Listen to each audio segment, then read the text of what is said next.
Pengungsi Palestina yang tinggal di tenda-tenda pengungsian di perbatasan dengan Mesir karena meningkatnya kekhawatiran bahwa Israel akan segera melancarkan serangan terhadap Rafah, yang dikatakan sebagai benteng besar terakhir Hamas.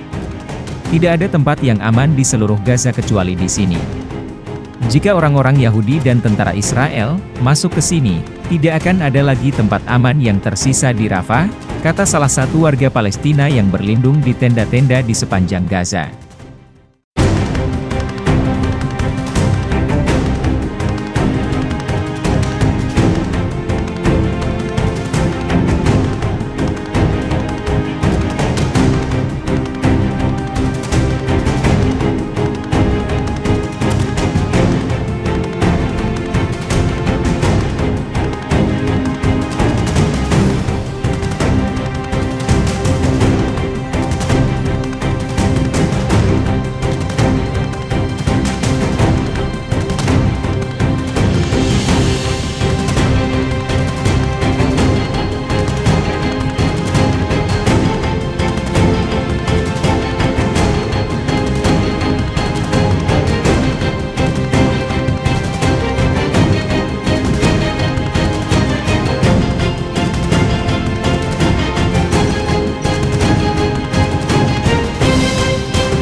Download Tribun X sekarang, menghadirkan lokal menjadi Indonesia.